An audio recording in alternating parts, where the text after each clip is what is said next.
ৰাতি টোপনি যোৱাৰ আগত বিচনাত বহি সৰু এটা আমল যদি কৰে, আল্লাহ ৰব্বুল আলামিন আপোনাৰ জীৱনৰ সকলো গুনাহ মাফ কৰি দিব। সুবহানাল্লাহ। ৰাতিপুৱা শুই উঠোতে আপুনি বেগুনাহ আৰু মাছুম হৈ টোপনিৰ পৰা উঠিব। এনেকুৱা বেগুনাহ যে সন্তান এইমাত্ৰ মাতৃ গৰ্ভৰ পৰা ভূমিষ্ঠ হৈছে, যেনেকুৱা তাৰ কোনো ধৰণৰ গুনাহ নাই, কোনো পাপ নাই, এনেকুৱাকে বেগুনাহ আৰু মাছুম কৰি টোপনিৰ পৰা আল্লাহ তাআলা আপোনাক উঠাব। সুবহানাল্লাহি বিহামদিহি। আমি আল্লাহ তাআলাৰ ওচৰত নিজৰ গুনাহৰ প্ৰতি অনুতপ্ত হৈ ক্ষমা প্ৰাৰ্থনা কৰিব লাগিব, তেতিয়াহে আল্লাহ ক্ষমা কৰি দিব। সন্তানে নাকান্দিলে মাতৃয়েও গাখীৰ নোখোৱায়। আল্লাহ ৰব্বুল আলামিনে বিচাৰে, হে বান্দা, তুমি যিমানেই গুনাহ নকৰা কিয়, যিমানেই গুনাহ তুমি কৰিছা, মোৰ ওচৰত এবাৰ হাত তুলি তওবা কৰা, এবাৰ নিজৰ গুনাহৰ প্ৰতি তুমি স্বীকাৰোক্তি দিয়া, তুমি অনুতপ্ত হোৱা, মোক বিচৰা। আল্লাহ তাআলাই কয়, উদউনি আস্তাজিব লাকুম, তুমি মোক মাতা, মই জবাব দিম। তুমি মোৰ ওচৰত ক্ষমা প্ৰাৰ্থনা কৰা, মই তোমাক ক্ষমা কৰি দিম।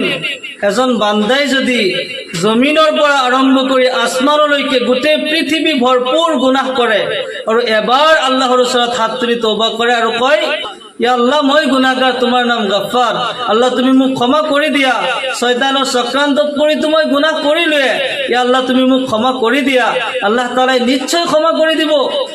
আল্লাহ ৰব্বুল আলামিনে বিচাৰে যে আমি আল্লাহৰ ওচৰত তওবা কৰোঁ, নিজৰ গুনাহৰ প্ৰতি অনুতপ্ত হওঁ। শয়তানে চক্ৰান্তত পেলাই আমাক পথভ্ৰষ্ট কৰি আছে, আমাক গুমৰাহ কৰি আছে। শয়তানেতো আল্লাহৰ পক্ষৰ পৰা স্পেচিয়েল পাৱাৰ লৈ আহিছে যে আদমক চক্ৰান্ত কৰিব, আদমক পথভ্ৰষ্ট কৰিব। এই আদমৰ ৰোগৰ ইচ্ছাত সোমাই যাব। শয়তানে এনি টাইম আমাৰ পিছত লাগিয়ে থাকে, চক্ৰান্ত কৰিয়ে থাকে। কিন্তু শয়তানৰ ধোকাৰ পৰা বাচিব লাগিব আমি, আৰু আল্লাহৰ ওচৰত নিজৰ গুনাহৰ প্ৰতি অনুতপ্ত হৈ আমি ক্ষমা প্ৰাৰ্থনা কৰিব লাগিব। আল্লাহ ৰব্বুল আলামিনে ডাঙৰ ডাঙৰ দস্যু পাপিষ্ঠকো আল্লাহ তাআলাই ক্ষমা কৰি অলি বনাই দিছে। বনি ইছৰাইলৰ এজন ব্যক্তি ৯৯ জন মানুহক কতল কৰিছিল, ৯৯টা মাৰ্ডাৰ কৰি তেওঁ এজন আবিদৰ ওচৰত গ'ল আৰু গৈ সুধিছে, হুজুৰ, মোৰ জীৱনত মই ৯৯টা কতল কৰিলোঁ, ৯৯ জন মানুহক মই মাৰিলোঁ, মই যে ইমান পাপ কৰিলোঁ, আল্লাহ মোৰ পাপ ক্ষমা কৰিবনে? মোক আল্লাহ ক্ষমা কৰি দিবনে? আবিদজনে ক'লে, তুমি ইমান পাপিষ্ঠ হয় তুমি ৯৯ জন মানুহক মাৰিব পাৰিলা? আল্লাহ তাআলাই তোমাক কেতিয়াও ক্ষমা নকৰে। এতিয়া ডাকুজনে ভাবিলে যে আল্লাহতো মোক ক্ষমা নকৰেই, ৯৯টা হৈছিল, এতিয়া ১০০ পুৰা কৰোঁ। এই বুলি এই আবিদজনকো কতল কৰি দিলে, ১০০ পুৰা হ'ল।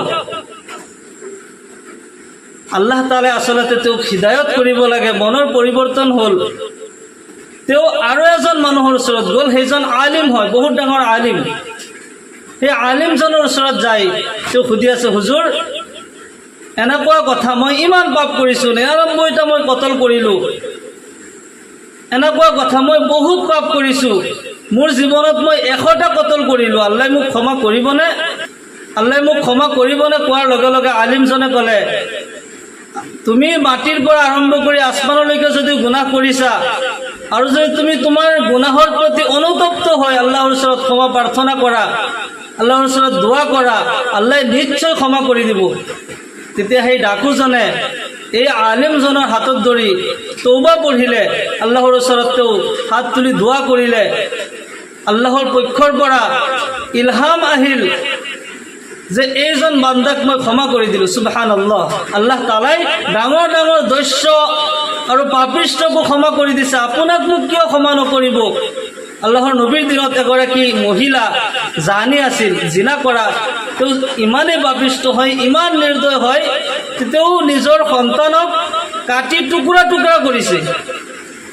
আৰু এজন সাহাবৰ ওচৰত যাই কৈছে, মইতো ইমান পাপ কৰিলোঁ, আল্লাহ মোক ক্ষমা কৰিবনে মই তওবা কৰিলে? সাহাবাজনে কয়, মই নাজানো, আল্লাহৰ নবীৰ ওচৰত যোৱা। তেওঁ নবীৰ ওচৰত যাই আছিল। এনেকুৱাতে এই মহিলাগৰাকী নবী সাল্লাল্লাহু আলাইহি সাল্লামৰ দৰবাৰত পहुঁচাৰ আগত জিব্ৰাইল আলাইহিস সালাম নবীৰ ওচৰত উপস্থিত হৈ গৈছে আৰু আল্লাহৰ পক্ষৰ পৰা পেগাম শুনাই দিছে, হে নবী, যিগৰাকী তিৰোতা আপোনাৰ ওচৰত আহি আছে, আপুনি কৈ দিব আল্লাহে তেওঁক মাফ কৰি দিছে। সুবহানাল্লাহ। তেওঁ তৌবা কৰিম বুলি আল্লাহৰ নবীৰ ওচৰত যাইহে আছিল, মনত যিটো ভাবি লৈছে যে মই যে ভুল কৰিলোঁ, মই যে পাপ কৰিলোঁ, নিজৰ মনত যে তেওঁ অনুতপ্ত হৈছে, আল্লাহ সেই মনৰ কথাটোই গম পাইছে। আল্লাহ তাআলাই তেতিয়াই তেওঁক ক্ষমা কৰি দিছে। সেইগৰাকী মহিলাক আল্লাহৰ নবী সাল্লাল্লাহু আলাইহি ওয়াসাল্লামে ক'লে, তুমি যে অনুতপ্ত হৈছা, যে তোমাৰ এইটো ভুল হৈছে, আল্লাহ তেতিয়াই তোমাক ক্ষমা কৰি দিছে।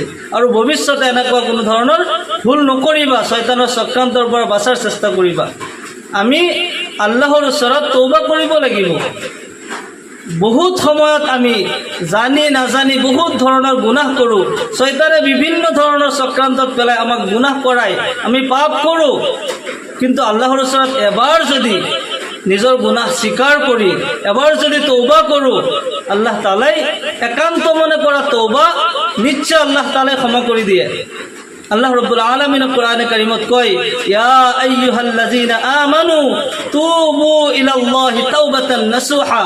হে মুমিন সকল, তোমালোকে তৌবা কৰা, ইস্তিগফাৰ কৰা, আৰু তাওবাতান নাসুহা, ইখলাছৰ সৈতে একান্ত মনে তৌবা কৰা। একান্ত মনে যদি আমি নিজৰ গুনাহ স্বীকাৰ কৰোঁ, অনুতপ্ত হওঁ, এইটো পাপ হৈছে, মোৰ এইটো ভুল হৈছে, আল্লাহ মই গুনাহ কৰিলোঁ, তুমি মোক ক্ষমা কৰি দিয়া, আল্লাহ তাআলাই নিশ্চয় ক্ষমা কৰি দিব। আল্লাহ তাআলা মেহেৰবান হয়, দয়াবান হয়। ৭০ গৰাকী মাতৃতকৈও বেছি মহাব্বত কৰে আল্লাহ তাআলাই আপোনাক মোক, এজন এজন বান্দাক ইমান মহাব্বত কৰে। আপুনি চাওকচোন, আমি কিমান গুনাহ কৰি আছোঁ, ইয়াৰ পিছতো আল্লাহ তাআলা আমাৰ চেহেৰা সলাই দিয়া নাই। আল্লাহ তাআলাই আমাৰ চেহেৰা বিগড়াই দিয়া নাই, চেঞ্জ কৰি দিয়া নাই। আল্লাহ তাআলা আমাক ভোকত ৰখা নাই, পিয়াহত ৰখা নাই। আল্লাহ তাআলা আমাক খুৱাই আছে। আল্লাহ তাআলা দয়াবান হয়, মেহেৰবান হয়। আমি মাত্ৰ আল্লাহৰ ওচৰত হাজিৰ হ'ব লাগে, আল্লাহৰ ওচৰত তৌবা কৰিব লাগে একান্ত মনে।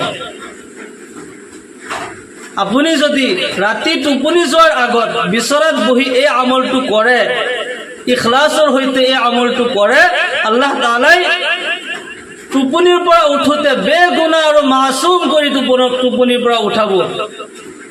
আমলটো হ'ল, ভালকে মন দি শুনিব মোৰ দিনী ভাই বন্ধুসকল, মন দি শুনিব। আমলটো হৈছে ৰাতি টোপনি যোৱাৰ আগত, বিচনাত শোৱাৰ আগত ওযু কৰি ল'ব। ওযু কৰি আত্তাহিয়াতুৰ সূৰাতত বহিব। নামাজত যেনেকুৱাকৈ বহা হয়, আত্তাহিয়াতুৰ সূৰাতত বহিব। ধুনীয়াকৈ ওযু কৰি আত্তাহিয়াতুৰ সূৰাতত বহি ল'ব। যদি বিচনা কিবা কাৰণত সন্দেহ থাকে, কিবা অপবিত্ৰ হোৱা বুলি, তেতিয়াহ'লে জাইনামাজ পাৰি ল'ব। জাইনামাজ পাৰি লৈ তাতে আত্তাহিয়াতুৰ সূৰাতত বহি ধ্যান কৰি থাকিব। নিজৰ গুনাহবোৰ মনত পেলাই থাকিব, মনত পেলোৱাৰ চেষ্টা কৰিব যে মইতো গুনাহ কৰিছোঁ, মই ইমান গুনাহ কৰিছোঁ, অমুক অমুক গুনাহ কৰিছোঁ। নিজৰ গুনাহবোৰ মনত পেলাই থাকিব, ধ্যান কৰি থাকিব যে মই আল্লাহৰ ওচৰত হাজিৰ হৈছোঁ। হাদিছে জিব্ৰাইলত আহিছে, আনতা আবুদাল্লাহ কাআন্নাকা তাৰাহু ফাইন লাম তাৰাহু ফাইন্নাহু ইয়াৰাক। যেতিয়া আল্লাহৰ ইবাদত কৰিবা, এনেকুৱা অনুভৱ কৰিবা যে তুমি আল্লাহক দেখি আছা। আনতা আবুদাল্লাহ কাআন্নাকা তাৰাহু। তুমি যেতিয়া আল্লাহৰ ইবাদত কৰিবা, তেতিয়া তুমি এনেকুৱা ভাবিবা, এনেকুৱা ধ্যান কৰিবা যে মই আল্লাহক দেখি আছোঁ, আল্লাহ মোৰ আগত হয়। যদি ইমানখিনি পুখতা নহয়, এইখিনি যদি মনত নাহে, কমচে কম এইখিনি ভাবিবা যে মোৰ আল্লাহ মোক দেখি আছে। তুমি যদি এনেকুৱা অনুভৱ কৰিব নোৱাৰা যে মই আল্লাহক দেখি আছোঁ, কমচে কম এইখিনি মনত আনিবা যে আল্লাহ মোক দেখি আছে। আল্লাহ ৰব্বুল আলামিন মোৰ আগত হয়, পিছত মালাকুল মৌত হয়, সোঁফালে জান্নাত, বাওঁফালে দুজখ, আৰু মই জাহান্নামৰ পুলৰ ওপৰত থিয় হৈ আছোঁ। এনেকুৱাকৈ ধ্যান কৰিবা। যেতিয়া আপুনি বহিব, তেতিয়া ধ্যান কৰি থাকিব, নিজৰ গুনাহবোৰ মনত পেলাই থাকিব, আৰু এই কথাটো ভাবি থাকিব যে আল্লাহ ৰব্বুল আলামিন মোৰ আগত হয়, মই মোৰ আল্লাহক ধ্যান কৰি আছোঁ। এইখিনি যদি মনত নাহে যে আল্লাহক মই দেখি আছোঁ, কমচে কম এইখিনি মনত আনিব যে আল্লাহ মোক দেখি আছে। এনেকুৱাকৈ ধ্যান কৰি থাকি 19 বাৰ দুরূদ শরীফ পড়িব 19 বার দুরূদ শরীফ পড়িব সাল্লাল্লাহু আলাইহি ওয়াসাল্লাম সাল্লাল্লাহু আলাইহি ওয়াসাল্লাম সাল্লাল্লাহু আলাইহি ওয়াসাল্লাম এনেকুৱাকৈ 19 বাৰ পঢ়িব ইয়াৰ পিছত দোৱাটো পঢ়িব 19 বাৰ দোৱাটো মই স্ক্ৰীনত লিখি দিম সকলোৱে চাই চাই হলেও পঢ়িব আস্তাগফিরুল্লাহ রাব্বি মিন কুল্লি যামবি ওয়া আতুবু ইলাইহি লা হাওলা ওয়ালা কুওয়াতা ইল্লা বিল্লাহিল আলিয়্যিল আযীম আস্তাগফিরুল্লাহ রাব্বি মিন কুল্লি যামবি ওয়া আতুবু ইলাইহি লা হাওলা ওয়ালা কুওয়াতা ইল্লা বিল্লাহিল আলিয়্যিল আযীম 19 বার পঢ়িব আকৌ দুরূদ শরীফ পঢ়িব প্ৰথমে যেটো পঢ়িছিলে সাল্লাল্লাহু আলাইহি ওয়াসাল্লাম এনেকুৱাকে আকৌ 19 বাৰ পঢ়িব ইয়াৰ পিছত হাত তুলি আল্লাহৰ ওচৰত দোয়া কৰিব ইয়া আল্লাহ মই গুনাহ কৰিছো ইয়া আল্লাহ মই গুনাহগাৰ হয় তোমাৰ নাম গফফাৰ ইয়া আল্লাহ শয়তানৰ চক্ৰান্তত পৰি জানিও কিমান গুনাহ কৰিছো নাজানিও কিমান গুনাহ কৰিছো মই যিমানে গুনাহ নকৰো কিয় ইয়া আল্লাহ তুমি তো দয়াবান হয় ইয়া আল্লাহ মোৰ গুনাহৰ ফালে নাচাবা আল্লাহ তোমাৰ ৰহমতৰ ফালে চোৱা আৰু মোক ক্ষমা কৰি দিয়া একান্ত মনে ইখলাছৰ সৈতে অকলশৰীয়াকৈ দোয়া কৰিব আৰু খুতে আল্লাহুম্মা বিস্মিকা আমুতু ওয়াহয়া টোপনিৰ দোয়া পঢ়ি ফুকাতি ভাৱে শুব আৰু কিবলামুখী হৈ শুব মনে মনে দুৰূদ শৰীফ পঢ়ি থাকিব আল্লাহ ৰব্বুল আলামিন আপোনাক ৰাতিপুৱা টোপনিৰ পৰা উঠোতে বেগুনাহ আৰু মাসুম কৰি টোপনিৰ পৰা উঠাব সুবহানাল্লাহ আল্লাহ ৰব্বুল আলামিনে আমাক সকলোকে এই আমলটো বেছি বেছিকৈ কৰা তৌফিক দান কৰক যিখিনি আলোচনা কৰা হ'ল ইয়াৰ প্ৰতি বেছি বেছি আমলৰ তৌফিক দান কৰক আল্লাহ ৰব্বুল আলামিন আমাক সকলো মুমিন মুছলমানক হিদায়াত নসিব কৰক আমিন ওয়া আখিৰ দাওয়ানা আলহামদুলিল্লাহি ৰাব্বিল আলামিন আসসালামু আলাইকুম